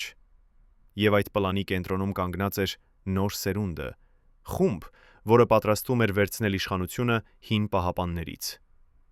Բայց ով էր այդ խմբի առաջնորդը։ Ով էր այն մարդը, ով ուներ տեսլականը, ռազմավարությունը եւ համբերությունը կազմակերպելու Սահակյանի տապալումը։ Եվ ինչպես էր այդ մարդը պատրաստվում վերցնել իշխանությունը, երբ Սահակյանը վերջապես ընկներ։ Երևանի կենտրոնում կա մի շենք, որը պաշտոնապես պատկանում է փոքր իրավաբանական ընկերության։ Բայց տեղական բնակիչները գիտեն, որ այդ շենքի իրական նպատակը շատ ավելի խորն է։ Շենքի առաջին հարկում գործում է սովորական գրասենյակ, իրավաբաններ, ովքեր աշխատում են սովորական գործերի վրա։ Երկրորդ հարկում կա փոքր գրադարան, բաց հանրության համար։ Բայց երրորդ հարկը փակ է։ Այնտեղ չկան պատուհաններ, չկան ցուցանակներ, չկա որևէ նշան, թե ինչ է կատարվում ներսում։ Նախկին անվտանգության սպան պատմում է. Մենք գիտեինք այդ շենքի մասին։ Մենք գիտեինք, որ այնտեղ հավաքվում են մարդիկ, ովքեր պլանավորում են ինչ-ինչ որ բան։ Բայց մենք երբեք չկարողացանք պարզել, թե ինչ հենց։ Շենքը պաշտպանված է շատ լավ, անվտանգության համակարգեր, գաղտնի մուտքեր, փոխվող պահակներ։ Մենք փորձեցինք տեղադրել գաղտնի լսարաններ, բայց դրանք հայտնաբերվեցին եւ հեռացվեցին։ Մենք փորձեցինք ներթափանցել մարդ այնտեղ, բայց նա բացահայտվեց եւ հեռացվեց։ Այդ շենքը եղել է անթափանց ամրոց։ Բայց 2013 թվականի դեկտեմբերին ինչ որ բան փոխվեց։ Շենքի երրորդ հարկում սկսեցին հավաքվել ավելի շատ մարդիկ, ավելի հաճախ, ավելի երկար ժամանակով։ Սպան շարունակում է. Մենք նկատեցինք, որ յուրաքանչյուր երեկո ժամը 8-ից մինչև կեսգիշեր շենքի երրորդ հարկում լույսերը վառված էին։ Մենք տեսանք մարդկանց, ովքեր մտնում էին շենք, տարբեր ժամերին, տարբեր մուտքերից, բայց բոլորը գնում էին նույն ուղղությամբ, դեպի երրորդ հարկ։ Մենք փորձեցինք հետևել նրանցից մի քանիսին, բայց նրանք շատ զգույշ էին։ Նրանք օգտագործում էին հակահետևման տեխնիկա, փոխում էին երթուղիները, օգտագործում էին կեղծ ինքնություններ։ Սրանք ոչ թե սովորական քաղաքացիներ էին, այլ պրոֆեսիոնալներ։ Ով էին այդ մարդիկ։ Ինչ էին նրանք պլանավորում այդ փակ սենյակում։ Եվ ինչու էին նրանք այդքան զգույշ, այդքան գաղտնի։ Պատասխանը եկավ անսպասելի աղբյուրից։ 2014 թվականին, երբ նոր կառավարությունը բացեց այդ շենքը, դրանք գտան մի սենյակ, որը լի էր փաստաթղթերով, քարտեզներով, ժամանակացույցերով։ Արխիվային աշխատակիցը պատմում է. այդ սենյակը եղել է գործողությունների կենտրոն։ Պատերին կախված էին քարտեզներ Երևանի, նշված էին կարևոր տեղերը, կառավարական շենքեր, ոստիկանության բաժիններ, զինվորական բազաներ։ Սեղանների վրա դրված էին փաստաթղթեր, պլաններ, ժամանակացույցեր, անունների ցուցակներ։ Եվ ամենակարևորը, կար մի մեծ գրատախտակ, որի վրա գրված էր Օպերացիա Նոր սկիզբ, դեկտեմբեր 22, 2013։ Սա էր նրանց պլանը՝ տապալել Սահակյանին դեկտեմբերի 22-ին։ Բայց ինչու հենց դեկտեմբերի 22-ը։ Ինչ էր հատուկ այդ ամսաթվի մեջ։ Արխիվային աշխատակիցը բացատրում է. Մենք գտանք փաստաթուղթ, որը բացատրում էր ընտրությունը։ Դեկտեմբերի 22-ը եղել է օր, երբ Սահակյանը պլանավորել էր մեծ հանդիպում իր բոլոր դաշնակիցների հետ։ Նրանք պատրաստվում էին քննարկել հաջորդ տարվա պլանները, բաժանել նոր պայմանագրերը, ամրապնդել իրենց իշխանությունը։ Բայց Նոր սերունդը որոշել էր օգտագործել այդ հանդիպումը որպես հնարավորություն։ Նրանք պլանավորել էին, որ երբ Սահակյանի բոլոր դաշնակիցները հավաքված լինեն մեկ տեղում, նրանք կշարժվեն եւ կձերբակալեն նրանց բոլորին միանգամից։ Սա էր նրանց ռազմավարությունը՝ մեկ հարվածով ոչնչացնել ամբողջ հին համակարգը։ Սա էր օպերացիա Նոր սկիզբը։ Ոչ թե ժողովրդական ապստամբություն, ոչ թե ինքնաբուխ բողոք, այլ հաշվարկված, պլանավորված, պրոֆեսիոնալ գործողություն, եւ այն պլանավորվել էր ամիսներ առաջ, յուրաքանչյուր մանրուք հաշվարկված, Յուրաքանչյուր հնարավոր սցենար նախատեսված։ բայց ով էր այդ պլանի հեղինակը։ Ով էր այն մարդը, ով ուներ տեսլականը եւ կարողությունները կազմակերպելու այդպիսի բարդ գործողություն։ Արխիվային աշխատակիցը պատմում է. Մենք գտանք մի փաստաթուղթ, որը ստորագրված էր կոդային անունով ճարտարապետ։ Այդ փաստաթուղթը պարունակում էր ամբողջ պլանի մանրամասները՝ ով, ինչ, երբ, ինչպես։ Եվ այն ցույց էր տալիս, որ ճարտարապետը եղել է ոչ միայն պլանի հեղինակը, այլև ամբողջ գործողության համակարգողը։ Բայց մենք երբեք չկարողացանք ողջել, թե ով էր ճարտարապետը։ Նրա իրական անունը երբեք չհայտնվեց փաստաթղթերում։ Նա մնաց գաղտնիք, ստվեր, առեղծված։ Բայց մի բան հստակ էր. ճարտարապետը եղել է ինչ-որ մեկը, ով շատ լավ ճանաչում էր Սահակյանին, նրա համակարգը, նրա թուլությունները։ Ինչ-որ մեկը, ով ուներ հասանելիություն գաղտնի տեղեկությունների, կապեր բարձրաստիճան պաշտոնյաների հետ, ռեսուրսներ կազմակերպելու այդպիսի բարդ գործողություն։ Եվ ամենակարևորը,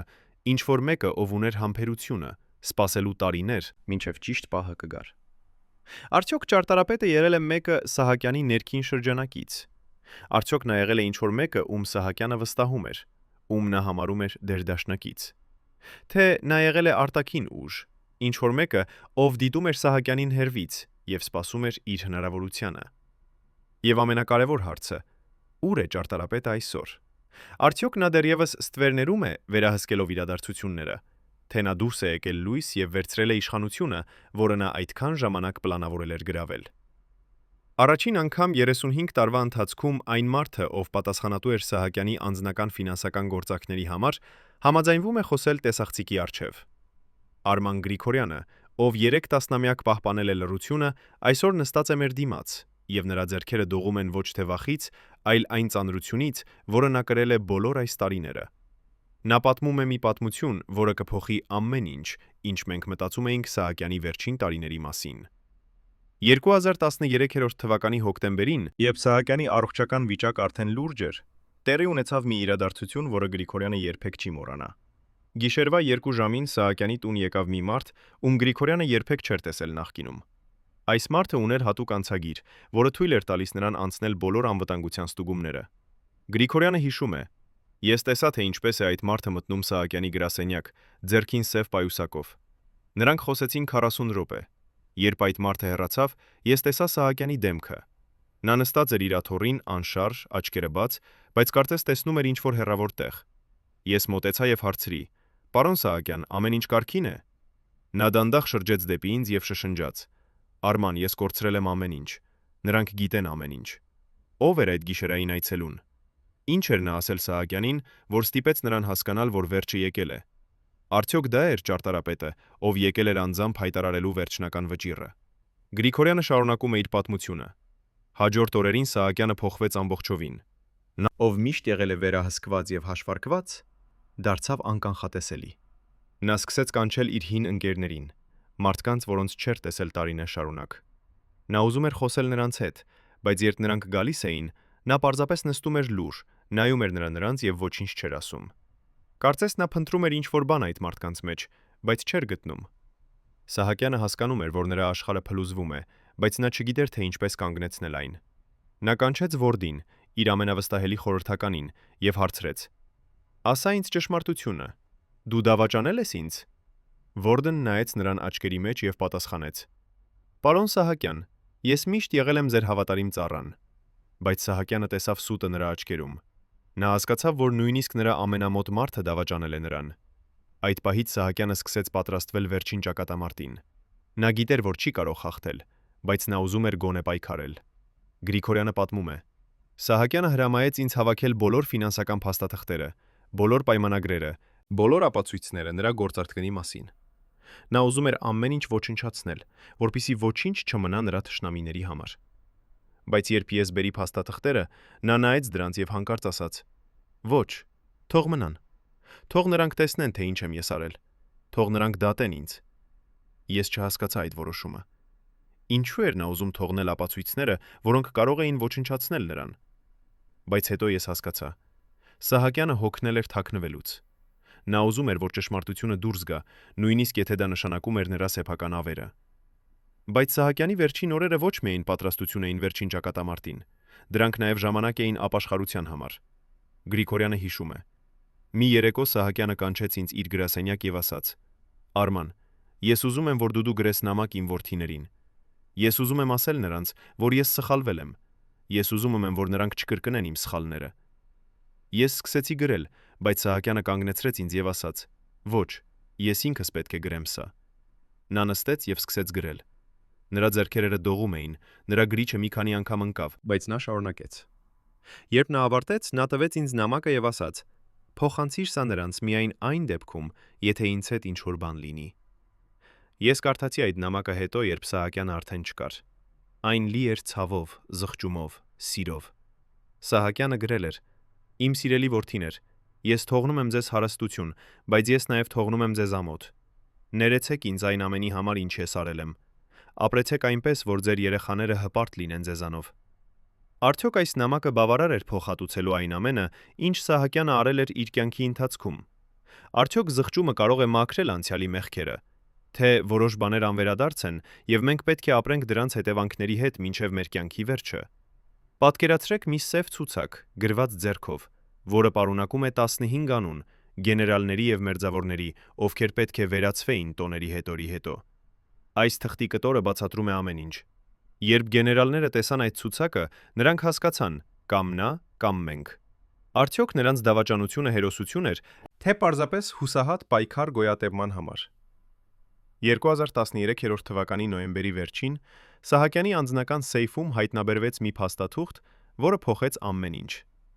Այդ փաստաթուղթը սև ցուցակ էր, 15 անուն, 15 մարդ, ովքեր Սահակյանը համարում էր վտանգավոր իր իշխանության համար։ Այդ ցուցակում կային գեներալներ, ովքեր վերահսկում էին բանակը, պաշտոնյաներ, ովքեր գիտեին չափազանց շատ, բիզնեսմեններ, ովքեր դարձել էին չափազանց անկախ։ Եվ յուրաքանչյուր անվան կողքին գրված էր ամսաթիվ, երբ այդ մարդը պետք է վերացվեր։ Նախկին գեներալներից մեկը, ով այժմ ապրում է արտերկրում, պատմում է. «Երբ ես իմացա, որ իմ անունը այդ ցուցակում է, ես հասկացա, որ ինձ մնացել է շատ քիչ ժամանակ։ Սահակյանը պլանավորել էր վերացնել ինձ 2014 թվականի հունվարին։ Սա նշանակում էր, որ ինձ մնացել էր ընդամենը 2 ամիս։ Ես գիտեի, որ պետք է ինչ-որ բան անել, բայց ինչ։ Ես չէի կարող գնալ ոստիկանություն, որովհետև Սահակյանը վերահսկում էր ոստիկանությունը։ Ես չէի կարող գնալ դատախազություն, Որովհետև Սահակյանը վերահսկում էր դատախազությունը։ ես միայնակ էի, անպաշտպան, մահապարտ։ Բայց այդ գեներալը չէր միայնակ։ Երբ նա սկսեց խոսել մյուս մարդկանց հետ, ովքերի անունները նույնպես այդ ցուցակում էին, նա հայտնաբերեց, որ նրանք բոլորը նույն վախն ունեին, նույն հուսահատությունը, նույն ցանկությունը գոյատևել։ Գեներալը շարունակում է. «Մենք հավաքվեցինք գաղտնի, 15 մարդ, ովքերի անունները Սահակյանի սև ցուցակում էին։ Մենք հասկացանք, որ եթե մենք չգործենք միասին, մենք բոլորս կմեռնենք առանձին։ Բայց ինչ կարող էինք անել։ Մենք չունեինք բանակ, չունեինք զենք, չունեինք իշխանություն։ Մենք ունեինք միայն մեր հուսահատությունը եւ մեր ցանկությունը ապրել։ Թյունը ապրել»։ Բայց հենց այդ պահին նրանց մոտեցավ նոր սերունդը։ Գեներալը հիշում է. «Մի օր ես ստացա հաղորդագրություն անծանոթ համարից։ Հաղորդագրությունը ասում էր. մենք գիտենք ձեր իրավիճակի մասին, մենք կարող ենք օգնել ձեզ, բայց դուք պետք է օգնեք մեզ։ Ես գիտեի, որ սա կարող է լինել թակարդ, բայց ես նաև գիտեի, որ ես այլ ընտրություն չունեի։ Ես հանդիպեցի այդ մարդկանց հետ Եվ նրանք ասացին ինձ իրենց փլանի մասին։ Նրանք պատրաստվում էին տապալել Սահակյանին, եւ նրանք ուզում էին, որ մենք 15 մարդիկ սև ցուցակից օգնենք նրանց։ Սա էր պահը, երբ Սահակյանի ճակատագիրը կնքվեց։ 15 մարդ, ովքեր պետք է լինեին նրա զոհերը, դարձան նրա դավաճանները։ Նրանք միացան նոր սերունդին եւ սկսեցին աշխատել միասին, պլանավորելու Սահակյանի տապալումը։ Գեներալը պատմում է. «Մենք տրամադրեցինք նրանց ամեն ինչ, ինչ նրանք պետք էր։ Տեղեկություններ Սահակյանի անվտանգության համակարգի մասին, մուտքի կոդեր նրա գրասենյակներ, անունների ցուցակներ նրա հավատարիմ մարդկանց։ Մենք նաև խոստացանք, որ երբ գա ժամանակը, մենք կօգտագործենք մեր ազդեցությունը, ապահովելու, որ բանակը չմիջամտի Սահակյանի պաշտպանության համար»։ Սա էր վճռական հարվածը։ Սահակյանը կորցրեց ոչ միայն իր ներքին շրջանակի աջակցությունը, այլև բանակի աջակցությունը։ Նա մնաց ամբողջովին միայնակ։ Բայց Սահակյանը դեռևս չգիտեր այս մասին։ Նա շարունակում էր հավատալ, որ նա վերահսկում է իրավիճակը, որ նրա սև ցուցակը կապահովի նրա անվտանգությունը։ Նա չգիտեր, Որ այդ ցուցակը արդեն հայտնի էր նրա թշնամիներին։ որ այն արդեն օգտագործում էր նրա դեմ։ Գրիգորյանը հիշում է. 2013 թվականի դեկտեմբերի սկզբին Սահակյանը կանչեց ինձ եւ ասաց. «Արման, ես ուզում եմ, որ դու ստուգես, թե արդյոք իմ սև ցուցակը դեռ անվտանգ է»։ Ես գնացի սեյֆ եւ բացեցի այն։ Ցուցակը այնտեղ էր, բայց ինչ որ բան տարօրինակ էր։ Թուղթը թվում էր, որ շարժվել է, կարծես որևէ մեկը վերցրել է այն եւ հետո վերադարձրել։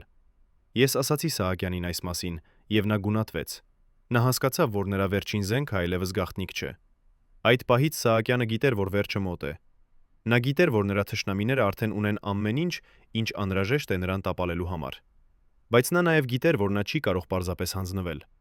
Նա պետք է պայքարեր մինչև վերջ, նույնիսկ եթե գիտեր, որ պարտվելու է։ Գրիգորյանը պատմում է. Սահակյանը սկսեց պատրաստվել վերջին ճակատամարտին։ Նա հավաքեց իր մնացած հավատարիմ մարդկանց եւ ասաց նրանց. «Նրանք գալիս են մեզ համար։ Մենք չենք կարող հաղթել, Բայց մենք կարող ենք պայքարել։ եւ եթե մենք պետք է ընկնենք, եկեք ընկնենք արժանապատվությամբ»։ Բայց նրա մարդիկ լռում էին։ Նրանք գիտեին, որ պայքարը անիմաստ է, որ Սահակյանը արդեն պարտվել է։ Եվ մեկ առ մեկ նրանք սկսեցին հեռանալ, թողնելով Սահակյանին միայնակ իր վերջին օրերում։ Արդյոք Սահակյանը կարող էր փրկվել, եթե նա ընդուներ իր պարտությունը եւ հեռանար խաղաղ կերպով։ Արդյոք նա կարող էր բանակցել իր թշնամիների հետ, գտնել փողզիչում, պահպանել գոնե մի մասը իր հարստությունից եւ իր արժանապատվությունից։ Թե արդեն ուշ էր եւ նրա ճակատագիրը կնքված էր այն պահից, երբ նա ընտրեց իշխանությունը սկզբունքներից վեր։ Երևանի կենտրոնում կա մի շենք, որը պաշտոնապես պատկանում է փոքր շինարարական ընկերության, բայց տեղական բնակիչները գիտեն, որ այդ շենքի իրական տերը Սահակյանների ընտանիքն է։ Շենքի առաջին հարկում գործում է ռեստորան, որտեղ միջին հաշիվը կազմում է 30,000 դրամ, սովորական աշխատողի օրական աշխատավարձի 2 անգամ ավելի։ Երկրորդ եւ երրորդ հարկերում տեղակայված են գրասենյակներ, որոնք վարձակալում են պետական կառույցների հետ կապված ընկերություններ։ Չորրորդ հարկը փակ է հանրության համար։ Այնտեղ ըստ նախկին աշխատակիցների վկայությունների պահվում են փաստաթղթեր եւ անցկացվում են հանդիպումներ, որոնց մասին ոչ ոք չպետք է իմանա։ Բայց 2014 թվականին հունվարին, երբ նոր կառավարությունը բացեց այդ շենքը, նրանք հայտնաբերեցին ինչ-որ բան, որը փոխեց ամեն ինչ։ Արխիվային աշխատակիցը պատմում է. Չորրորդ հարկում մենք գտանք մի սենյակ, որը լի էր փաստաթղթերով, բայց սրանք ոչ թե սովորական փաստաթղթեր էին, սրանք էին Սահակյանի անձնական օրագրությունները, 15 տարվա գրառումներ, որտեղ նա նկարագրում էր իր մտքերը, իր վախերը, իր զղջումները։ Մենք կարդացինք այդ օրագրությունները, եւ մենք տեսանք Սահակյանին այնպես, ինչպես ոչ ոք երբևէ չէր տեսել նրան, ոչ թե որպես ամենազոր քաղաքական գործիչ, այլ որպես մի մարդ, ով պայքարում էր իր սեփական դեմոնների դեմ, ով փնտրում էր իմաստ իր կյանքում, ով փորձում էր արդարացնել իր ընտրությունները։ Օրագրության մի գրառում, թվագրված 2012 թվականի մարտով, ասում է. «Այսօր ես նայեցի հայելու մեջ եւ չճանաչեցի այն մարդուն, ում տեսա։ Ո՞վ է այս մարդը, ով ապրում է իմ մարմնում։ Ես սկսել եմ որպես ուսուցիչ, ով ուզում էր փոխել աշխարհը։ Ես դարձել եմ քաղաքական գործիչ, ով փոխեց միայն իր սեփական բանկային հաշիվը։ Ինչպես է սա տեղի ունեցել։ Երբ եմ ես կորցրել իմ ճանապարհը։ Եվ ամենակարևորը, կարող եմ ես դեռ վերադառնալ»։ Այս գրառումը ցույց է տալիս, որ Սահակյանը գիտակցում էր իր սխալները, որ նա տառապում էր իր ընտրությունների պատճառով, բայց նա նաև չգիտեր, թե ինչպես դուրս գալ այն թակարդից, որը նա ինքը ստեղծել էր իր շուրջը։ Մեկ այլ գրառում, թվագրված 2013 թվականի սեպտեմբերով, ավելի մութ է. «Ես զգում եմ, որ վերջը մոտենում է։ Իմ մարմինը տապալվում է, իմ դաշնակիցները հեռանում են, իմ թշնամիները մոտենում են։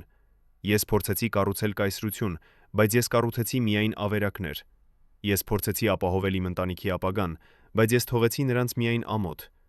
Եթե կարողանայի վերադառնալ եւ սկսել նորից, ես կընտրեի այլ ճանապարհ։ Բայց ժամանակը չի վերադառնում, եւ մենք պետք է ապրենք մեր ընտրությունների հետևանքների հետ»։ Այս խոսքերը ցույց են տալիս, որ Սահակյանը վերջին ամիսներին ապրում էր խորը ապաշխարության մեջ, բայց նա նաև գիտեր, որ ուշ է փոխվելու համար։ Արխիվային աշխատակիցը շարունակում է. «Բայց ամենաշոկային գրառումը եղավ վերջինը, թվագրված 2013 թվականի դեկտեմբերի 21-ով, մեկ օր առաջ, քան Սահակյանի աշխարհը փլուզվեց։ Այդ գրառումը ասում էր. «Վաղը նրանք գալու են ինձ համար։ Ես գիտեմ սա, որովհետև ես տեսա նշանները։ Իմ մարդիկը հեռանում են, իմ հեռախոսները լռում են, իմ դռները փակվում են։ Ես միայնակ եմ եւ ես վախենում եմ, բայց ես նաև պատրաստ եմ։ Ես ապրեցի կյանք, որը լի էր իշխանությամբ եւ հարստությամբ, բայց նաև սուտով եւ դավաճանությամբ։ Եթե վաղը իմ վերջն է, ապա թող այդպես լինի։ Ես միայն հույս ունեմ, որ իմ որդիները կսովորեն իմ սխալներից եւ կապրեն ավելի լավ կյանք, քան ես ապրեցի։ Սա էր Սահակյանի վերջին խոսքը։ Վերջին մտքերը մի մարդու, ով գիտե, որ նրա ժամանակը սպառվել է։ Բայց ինչ տեղի ունեցավ հաջորդ օրը։ Ինչպես ավարտվեց Սահակյանի պատմությունը։ Արխիվային աշխատակիցը պատմում է. 2013 թվականի դեկտեմբերի 22-ին վաղ առավոտյան, երբ արևը նոր էր ծագում Երևանի վերևում, Սահակյանի տուն եկավ մի խումբ մարդիկ։ Նրանք ոչ թե ոստիկաններ էին, ոչ թե զինվորներ, այլ պարզապես քաղաքացիներ, երիտասարդ, որոշված, պատրաստ փոխել իրենց երկիրը։ Նրանք մտան Սահակյանի տուն առանց բռնության, առանց սպառնալիքների։ Նրանք պարզապես ասացին նրան. «Պարոն Սահակյան, ձեր ժամանակը ավարտվել է, դուք ավարտվել է, դուք պետք է հեռանաք»։ Եվ Սահակյանը, ով ամբողջ կյանքը պայքարել էր իշխանության համար, պարզապես գլուխ տվեց եւ հեռացավ։ Սահակյանի հեռանալուց հետո Հայաստանը սկսեց փոխվել։ Նոր կառավարությունը, որը եկավ իշխանության, սկսեց բարեփոխումներ, ուժեղացնել հաստատությունները, պայքարել կոռուպցիայի դեմ, ստեղծել թափանցիկություն։ Սահակյանի որդիները, Արթուրը եւ Հայկը, որոշեցին համագործակցել նոր կառավարության հետ։ Նրանք փոխանցեցին մեծ մասը իրենց ակտիվների պետությանը, ֆինանսավորեցին բարեգործական ծրագրեր, օգնեցին վերակառուցել այն, ինչ նրանց ընտանիքը ոչնչացրել էր տասնամյակներ շարունակ։ Արդյոք սա բավարար էր փոխհատուցելու անցյալը։ Հավանաբար ոչ, բայց դա էր սկիզբ։ Սկիզբ նոր ճանապարհի, որտեղ նրանք փորձում էին ապրել այլ կերպ, քան իրենց հայրը։ Բայց Սահակյանի պատմությունը չավարտվեց նրա հեռանալով։ Մնացին հարցեր, որոնց պատասխանները երբեք չեն գտնվի։ Ո՞վ էր ճարտարապետը, ով կազմակերպեց Սահակյանի տապալումը։ Որտեղ է ՎԴ-ն այսօր, այն դավաճանը, ով փոխանցեց բոլոր գաղտնիքները։ Ինչ եղավ 12 սպաների հետ, ովքեր դավաճանեցին իրենց ղեկավարին։ Եվ ամենակարևորը, քանի այլ Սահակյաններ կան Հայաստանում։ Քանի այլ ընտանիքներ, ովքեր դեռ օգտագործում են իրենց իշխանությունը անօրինական հարստացման համար։ Սահակյանի պատմությունը ոչ թե մի անհատի պատմությունն է, այլ մի համակարգի պատմությունը։ Համակարգի, որը թույլ տվեց նրան եւ նրա նմանների գործել այդպես տասնամյակներ շարունակ։ Եվ մինչև այդ համակարգը չփոխվի, մինչև Հայաստանը չստեղծի իրական թափանցիկություն, իրական հաշվետվողականություն, իրական արդարադատություն, կլինեն նոր Սահակյաններ, կլինեն նոր պատմություններ, նոր սկանդալներ, նոր զղջումներ։ Բայց կա նաև հույս։ Հույս, որ Սահակյանի պատմությունը կդառնա դաս հայ ժողովրդի համար։ Դաս այն մասին, թե ինչ է տեղի ունենում, երբ իշխանությունը եւ հարստությունը դառնում են ավելի կարևոր, քան սկզբունքները եւ արժեքները։ Դաս այն մասին, թե ինչպես մի մարդ, ով սկսում է իր կարիերան լավ մտադրություններով, կարող է կորցնել իր ուղղությունը, երբ նա թույլ է տալիս իր ցանկություններին գերազանցել իր խիղճը։ Եվ ամենակարևորը, դաս այն մասին, որ երբեք ուշ չէ փոխվելու համար, երբեք ուշ չէ ընտրելու այլ ճանապարհ, նույնիսկ եթե դա նշանակում է ընդունել սեփական սխալները եւ ապրել հետեւյալ հարցով սեփական սխալները եւ ապրել դրանց հետևանքների հետ։ Սահակյանը փորձեց փոխվել իր կյանքի վերջում ի վերջում։ Նա փորձեց վերադարձնել մի մասը այն, ինչ նա վերցրել էր։ Նա փորձեց թողնել իր որդիներին ուղղություն դեպի ավելի լավ ապագա։ Արդյոք դա բավարար էր։ Յուրաքանչյուրը պետք է պատասխանի այդ հարցին ինքն իր համար։ Հարգելի հեռուստադիտողներ,